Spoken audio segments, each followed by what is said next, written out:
Welcome into the Fantasy Football Diagnostics Podcast, where we provide you with your weekly diagnosis of everything fantasy football. Whether it's season-long leagues, dynasty, DFS, or sometimes even IDP, we got you covered all year long.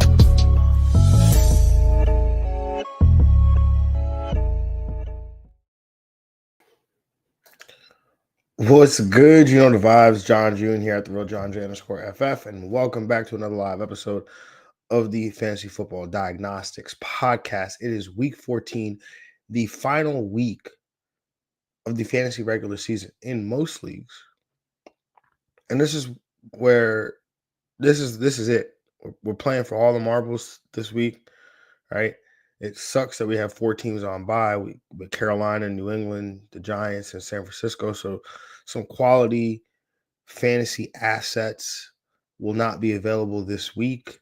So, there's also some injuries to manage because why not? What's, football without a little bit of adversity, even if it's just fantasy. So, this waiver wire right here, this waiver wire run might be your last chance to solidify that playoff push, right? Maybe you are in a good position. You've already got that asterisk on your team name.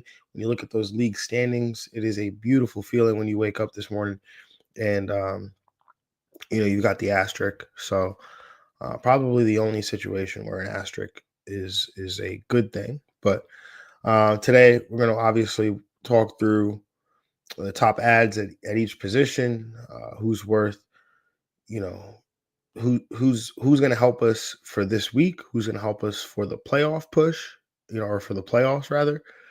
So who are we stashing in that instance? And then which defenses are we targeting, right? Because that's another thing that we, maybe you are in a good position and maybe you've already got the bye clinched. And so you can go ahead and start stashing defenses ahead of the, ahead of the fantasy playoffs when they'll be they'll be harder to acquire, right? Whether that's, you got to put in a waiver claim or you've got to spend some fab there. But, we're going to talk through all that. But before we get into it, just make sure you check out the Fantasy Football Diagnostics Patreon. You can join for free to access the Fantasy Football Diagnostics cheat sheet, or you become a supporter for just $1 a month to unlock weekly waiver wire article, expanded rankings, and our Sunday morning Q&A that kicks off right before kickoff. So just head to patreon.com/FFDX. But without further ado, let's get right into it. The week 4 waiver show starts now. And like I mentioned, San Fran, the Giants, New England, Carolina, all on bye this week. Not great. Not great, Bob. We got some injuries to cover, right? Marvin Harrison Jr., he left Sunday's game with a heel injury, did not return. The big one out of the week, and this one happened early, literally the first game of the week. Detroit Lions wide receiver Amon-Ra St. Brown, he left Sunday's game with an ankle injury. Now, it is expected to be a 1 to 2 week injury. It's conveniently of the low ankle variety, as opposed to the dreaded high ankle, right? The Lions play here on Monday night, so Amon-Ra most likely not going to be available this week. Now, however, I think this is probably, if you are the Amon-Ra St. Brown manager, like yours truly, this is probably to our benefit, right? Amon-Ra, if I go back and look at this correctly, I feel like he typically comes back sooner than the timeline. Fast healer, just tougher than everybody else, tends to come back, quicker than the timelines usually. So a 1 to 2 week injury for him is probably gonna be on the shorter side. And I think the fact they play here on Thursday night against the Cowboys, that's got to be beneficial here because that means he's going to have a longer layoff, 10 days between games. So we might be able to see him the next time they play in week 15, which is, obviously round 1 of the playoffs for most leagues. So I know a lot of folks are going to be hoping that Amon-Ra St. Brown is available when that game kicks off. So, obviously we'll be monitoring that and seeing what the status is. Then Jacksonville wide receiver Parker Washington, he left Sunday's game with a hip injury, did not return.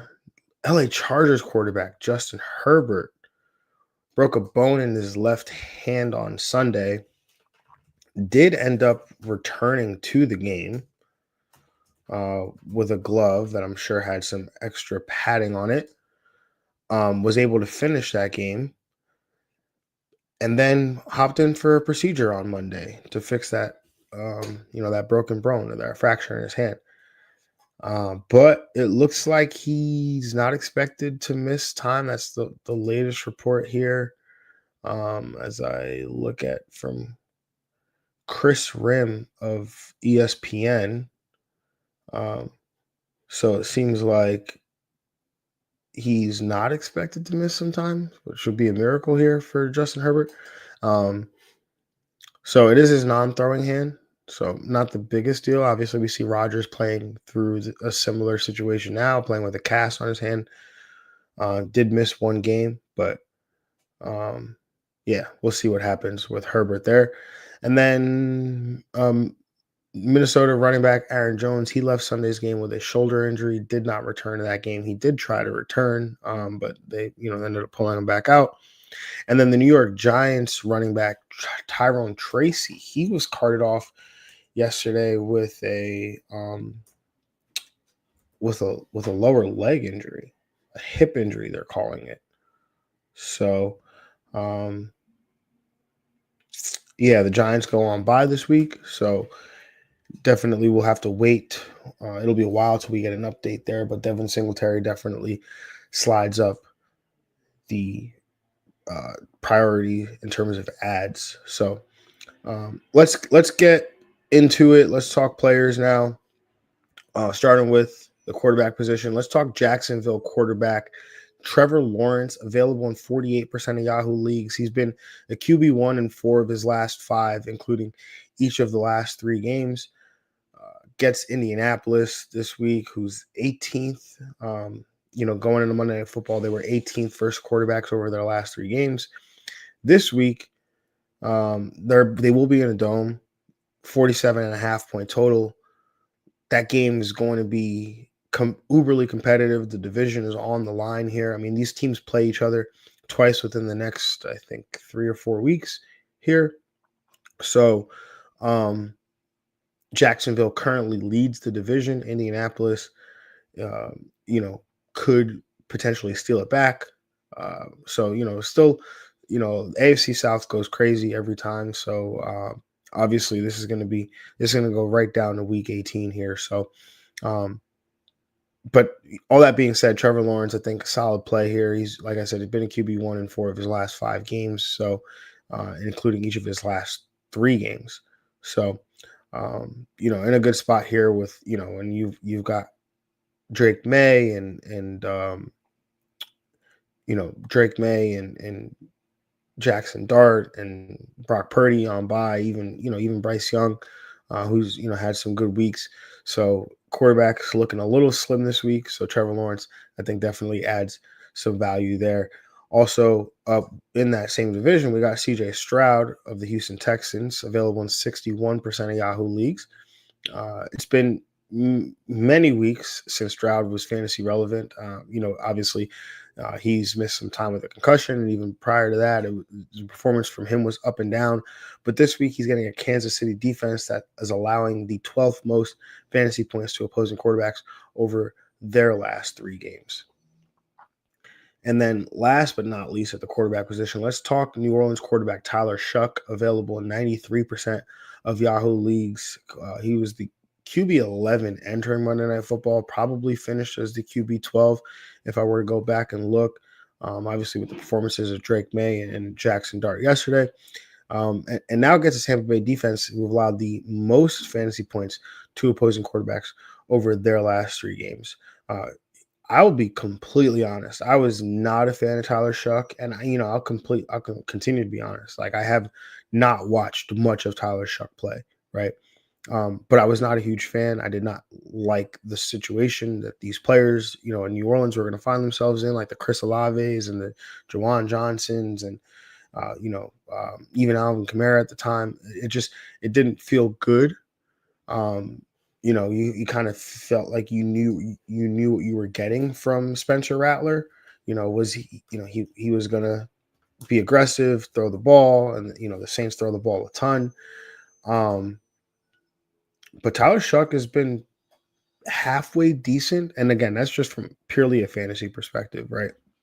I'm not sitting here watching all of his games, breaking him down, and whatnot. But after not being over 176 passing yards his first two games, he's been over 239 at least over his last three. So completion percentage in his first two games, 56.7%, 62.5%. He's jumped up to his last three games, 70.4%, 69.8, and 68.4 over his last three. So definitely been playing much better. At least from a statistical perspective. Again, not seeing what's happening, everything that's happening on the football field. But again, just looks like Tyler Shuck is playing better. And could continue to play better this week in this matchup here. So next up, let's go on to running back. That was all I had for the quarterback position. And Arizona running back Trey Benson available in 34% of Yahoo leagues. Insert a weekly blurb about Benson for him to probably sit out again this week. Yeah, I don't know if this guy will ever play football again, but I don't know if this guy will ever play football again in 2025. But week 17 is championship week for most leagues. Gets the Cincinnati Bengals. If he's playing. That we'll have to see. All right, let's move on. Let's move on to Carolina running back Chuba Hubbard, available in 36% of Yahoo leagues. Like we talked about Hubbard in the matchup show. He's, maybe he's not available in your league, but if he is, right, just go ahead and take a look. Dowdle did out-touch Hubbard 20-19 this past week, but Hubbard did win the snap share and dominated the third down snap share, which is something that we talked about in the matchup show on Wednesday. But he was also the more productive running back, 20 plus PPR points. Carolina is on bye this week, but if Hubbard was dropped by managers leading up to this week, then you definitely scoop him up for the playoff run because, like we said in the matchup show on Wednesday, it felt like things were trending in this direction where Hubbard was going to get some more work, right? I didn't necessarily see this, right? But definitely expected Hubbard to see a bit more work. All right, moving on. Let's talk Chicago running back Kyle Monangai, another guy who, again, maybe not available in your league, but he's available in 42% of Yahoo leagues. So I just want to make sure we touch on him. Out-touched Swift 22-19 in week 13. Gained 130 yards, scoring a touchdown. Hard to know if we'll get this usage out of him each week, but I'd rather have him on my bench than in my opponent's lineup. So, maybe he's some guy that because maybe given your running backs, like you don't necessarily trust him, right? Like, so, it might be a little bit tougher to put him in your lineup if you're not sure of the usage, right? This might be something that you want to see like consecutive weeks before you go ahead and do that. I mean, he did out snap Swift last week, and that was more due to, Swift had a fumble there.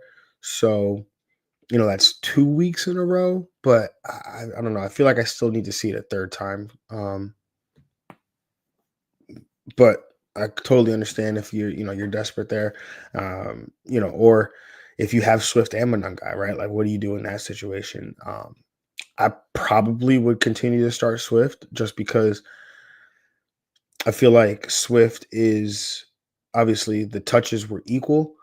Swift is going to continue to see the third down usage and the pass game usage. Ran more routes than Monangai, so that would probably be my key factor for playing Swift over Monungai, but totally get it if you find it hard to trust Swift right now. All right, let's move on. Let's talk New Orleans running back Devin Neal. He's available in 43% of Yahoo leagues. Saw 17 opportunities this past week. He does have a high floor, but I would say he has a limited ceiling given the nature of the Saints offense. They do have a nice schedule here down the stretch. So, that's definitely something to look forward to. It's just, again, I feel like it's going to come with limited upside here, right? There's not going to be a ton of touchdowns behind the production. There's always the, Taysom Hill vulturing whoever plays running back for this team. So, yeah, Devin Neal, again, not a ton of upside, but definitely a solid floor here if you need help at the running back position. Um, and there's somebody I do want to talk about. So we're going to talk New York Giants running back, Devin Singletary. He is available in 78% of Yahoo leagues. Like we talked about, Tyrone Tracy did get hurt in this game, in the game last night with a hip injury. So Devin Singletary would be the lead back, right? He operated as the lead back. And Devin Singletary has been productive even without um, even with Tyrone Tracy in the lineup, right? The first game that they played without Cam Scatterboo, he outrushed um, Tyrone Tracy. He's got 3 games over double digits over his last 5, right? And that was, again, without Scatterboo. So, last night scored a rushing touchdown, a pretty nifty rushing touchdown. So, he'll continue to see those opportunities. And out of the bye, if Tyrone Tracy can't go, they've got Washington, then Minnesota, and then Las Vegas. So, depending on how long Tracy's out, Singletary could bring some RB3, RB2 value to some folks here going forward.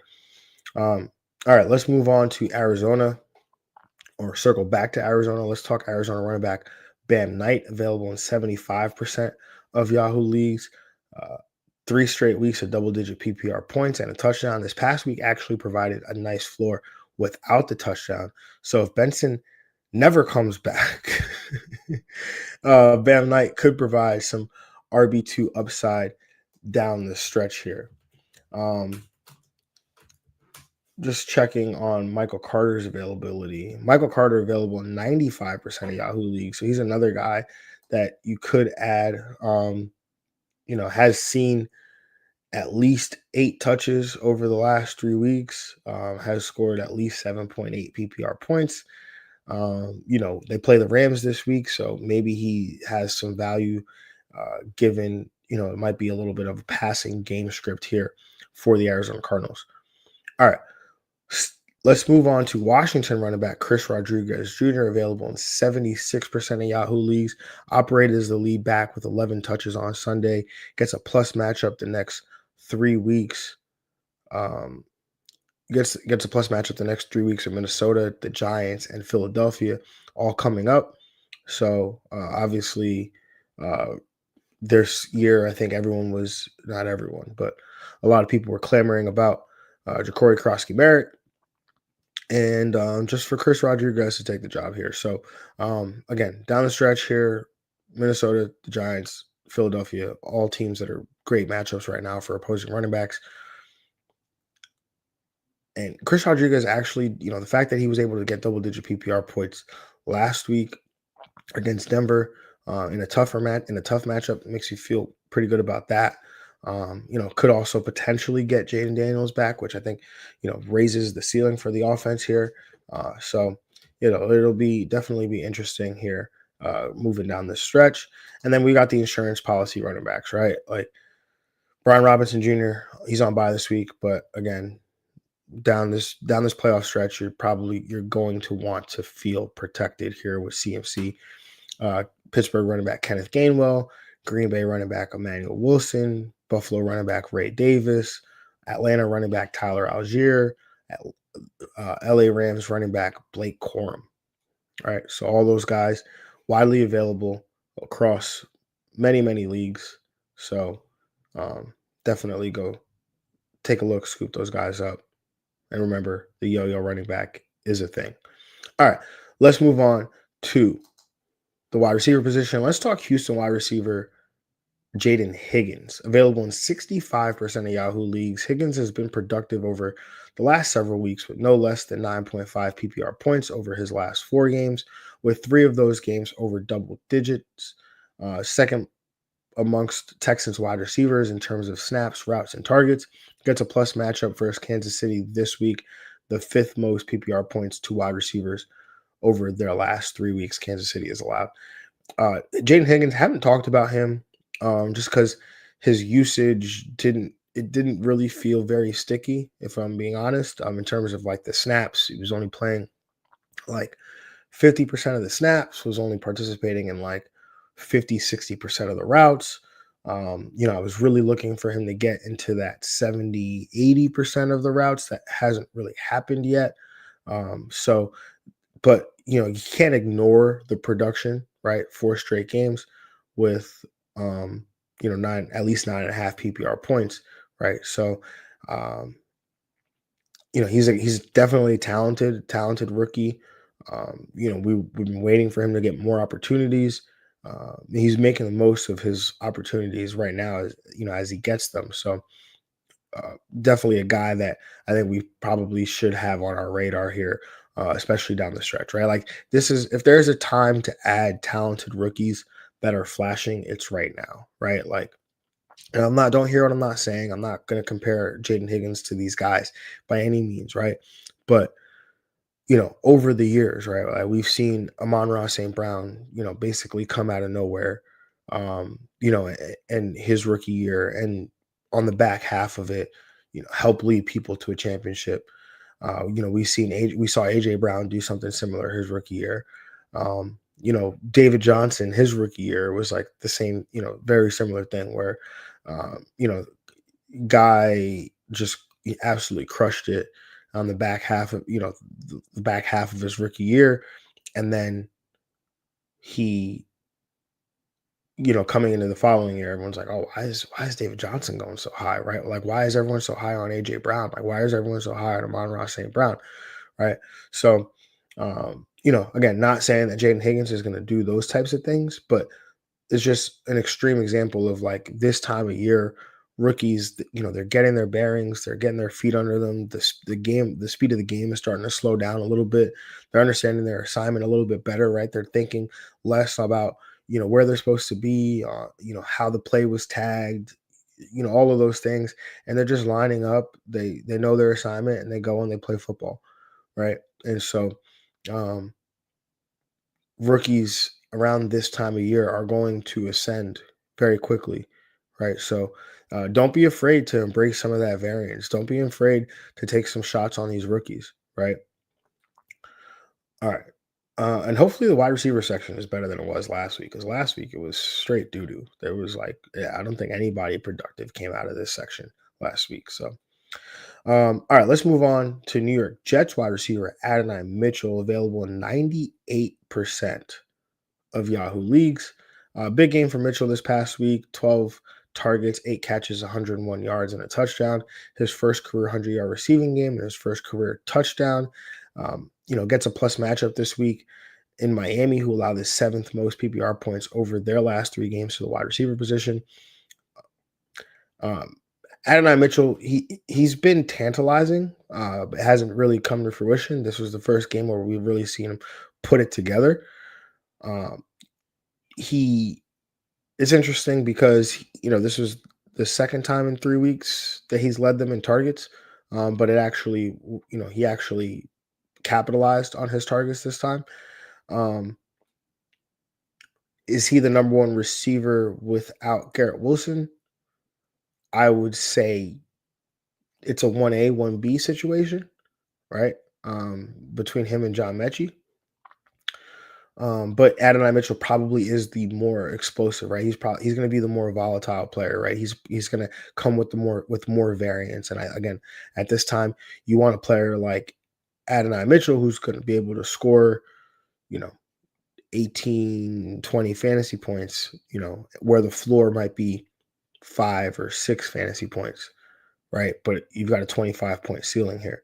So, um, I mean, to each his own, right? Like, maybe if you already have a ton of variance on your team, maybe you rather say floor. But if you have, just kind of floor plays at the wide receiver position, maybe you want to, embrace that variance and get a ceiling guy. All right. Staying with the position, staying with the team, let's talk New York Jets wide receiver John Mechie III, available in 86% of Yahoo leagues. Like, he flopped in week 13, but he still managed to see 8 targets. He only hauled in 4 of them. I was at this game on Sunday. It was a ton of brutal drops for John Mechie. I mean, he had at least two drops at least. But again, only caught 4 of his targets. So again, not an overall great day. But the 8 targets were still encouraging.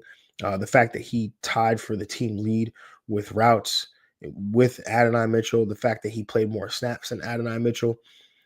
So, I'm not going to just disregard him as the top option going forward. But both of these guys, between Adonai Mitchell and John Mechie, they've got great matchups coming up, right? Like, we've talked about this with with Adonai Mitchell here, or with John Mechie last week, but you've got Miami coming up this week. Then you got Jacksonville, then New Orleans, then New England, right? These are all teams that are um, susceptible to giving up plays and points to the wide receiver position. So both of these guys, I think, are definitely in play.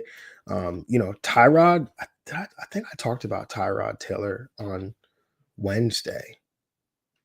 I did talk about Tyrod on Wednesday. Again, I- you could go there, right? In a really deep league, you could totally go there. Again, Miami, Jacksonville, New England, or New Orleans, New England. Um, so not out of the realm possibility. I don't know how we ended up here talking about Tyrod, but alas, here we are. All right, let's move on. We got Green Bay wide receiver Dontavian Wicks, available 99% of Yahoo leagues. 7 targets, 6 catches, 94 receiving yards, and 2 touchdowns in week 13. Was behind both Christian Watson and Romeo Doubs in terms of snaps and routes, but made the most of his opportunities on Thanksgiving. Obviously, Jaden Reed could come back this week as well, which makes me not as high on Wicks as some of the other guys available this week, but he does have a plus matchup this week against Chicago, but only if Reed can't go. Is Wicks an option for me this week? All right, let's move on to New Orleans wide receiver Devon Vele, available 99% of Yahoo leagues. Exploded with 8 catches on 8 targets for 93 receiving yards and a touchdown on Sunday. He continues to operate as the number 2 receiver in terms of the snaps and the routes. In terms of the snaps and the routes. So, definitely a guy that is intriguing, right? To say the least. Sorry, I'm just like confused by this whole. There's a timer now on the thing on StreamYard, so it's kind of like throwing me off a little bit. So I apologize for that. Anyway, so Devon Vele, available 99% of Yahoo leagues, operated as the number 2 receiver, was second on the team in targets behind Jawan Johnson. Chris Olave was close third at 7 targets. So it seems like he's part of this passing attack going forward. And they've got Tampa Bay this week. Tampa Bay coming in, going into Monday Night Football, allowed the 10th most PPR points to the wide receiver position over their last 3 games. So Vele becomes an intriguing option. All right, let's move on to the next guy on this list, and let's talk Detroit wide receiver Isaac Tesla, available in 99% of Yahoo leagues. With the injury to St. Brown, Tesla should see more opportunities in the pass game. He played the second most snaps behind Jameson Williams, while also tying him for the team lead in routes. Against Dallas this week, which continues to be a team to attack with opposing wide receivers. Tesla is almost like every time he catches the football, it is a touchdown pass or is a touchdown catch. Obviously, I think they made fun of it on the broadcast this past week. Um, Tom Brady he's got 6 catches for 100 yards and 3 touchdowns on the season. Um, but Tesla is interesting third round pick. He a wasn't a guy that I particularly loved as a prospect. And I was just based off the data, not really analyzing his film. But he's a guy that a lot of people kind of felt similarly about when Detroit drafted him, that he was overdrafted. But he made plays all off season, during the preseason. He's splashed when we've seen him. And they can't, there's no Amon Ra, there's no even Khalif Raymond is injured, so I think they have to go to Tesla here, as the wide receiver too. So again, this Thursday night game against Dallas, a solid spot here, for Tesla. All right, let's move on to the tight end position, and let's talk Jacksonville tight end Brenton Strange, available in 68% of Yahoo leagues.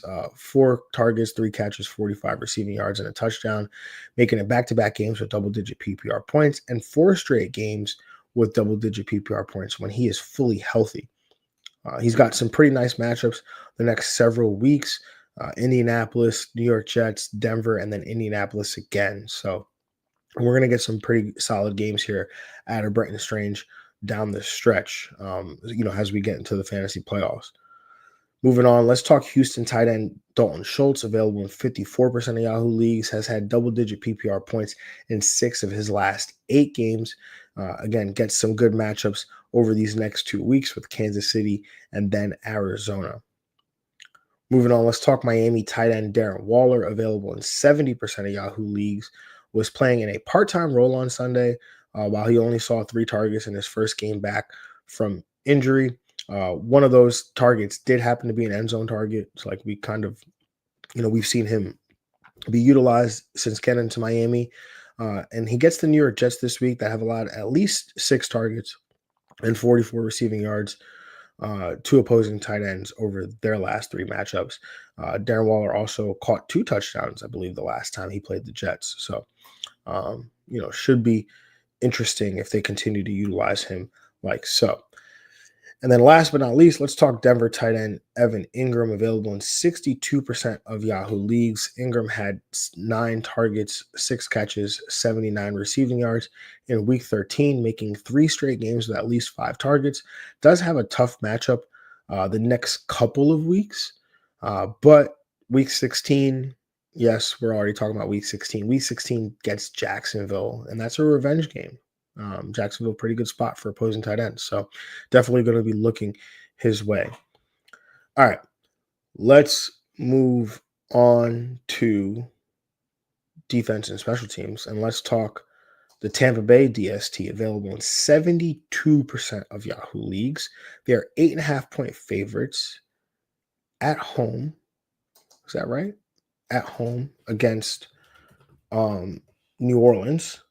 So I know I was just here. Yeah, they're at home. I was just here waxing poetically about Tyler Shuck and Devon Vele, but when Vegas is going to lay 8.5 points, I'm going to be very interested in that DST. So Tampa Bay it is. From Tampa Bay to Green Bay DST available in 48% of Yahoo leagues. They are 6.5-point favorites at home against Chicago. Chicago's playing pretty good right now, so don't feel as comfortable or confident as I would have at the beginning of the season with that one. But again, 6.5-point favorites. It's just a process play here for me. So that's what we're going with. And then last but not least, the process play of all process plays. This one feels dirty. It's going to feel dirty when I say it, but the Tennessee DST available in 97% of Yahoo leagues. This one is about one thing and one thing only. It's about playing against Shadur, who took 3 sacks last week. Probably gets sacked, one or two more times in this game, which again provides a nice little floor. There's not a lot of points expected to be scored in this game. This game has a 33.5 point total, which might be the lowest total I've seen this year so far. And Tennessee's 3.5 point dogs on the road against Cleveland. So, again, solid spot here for Tennessee defense if you're desperate. And then something I want to do today is just look ahead to the playoffs. I have two that I'll give out on the show today. We'll talk Philly DST first. They are available in 36% of Yahoo leagues. And in week 15, they get Las Vegas. In week 16, they get Washington. So this is not about who we play in week 14. This is about a look ahead, right? So again, week 15, and I talked about Philadelphia last week because specifically for this reason, they play, again, Las Vegas in week 15. Week 16, they get Washington. Now, it could be Jaden Daniels. It could be Marcus Mariota. That's to be determined. But, week 15, they definitely get Las Vegas. So you definitely want that. And then, I wanted to give out, Chicago, week 15, they get Cleveland, right? And I'll give out one more, Buffalo DST in week 16, they play Cleveland, right? So if you want the rest of them, I've got a few more here. I think, three more here. There are in the weekly waiver wire article that's live on Patreon right now. You just have to join as an FFDX supporter and you'll get access to that full article. Right? So, all right, y'all, that is all I got for week 14, right? So this is a week where literally every move will make or break us unless you've already clinched. So stay active, stay sharp, make sure you're thinking 1 week ahead with those pickups and those playoff defenses. If you found this helpful, make sure you like the video, subscribe, turn on those notifications so you don't miss our week 14 matchup show, which will go back to our regular schedule on Friday, 7 a.m. Eastern. So make sure you come back for that later. And don't forget all my waiver wire articles, the rankings, the expanded rankings, the Sunday Q&A, FFDX cheat sheet. Those are all available on Patreon. Right. FFDX cheat sheet is 100% free. All those other perks, $1 a month, best value in the industry. So patreon.com/FFDX. Appreciate y'all tuning in early this morning, or maybe you are listening to this podcast later. So appreciate you as well. Make sure you comment, like, subscribe there as well. Good luck on the waivers this week. Go lock in those playoff spots, and we'll catch y'all on Friday.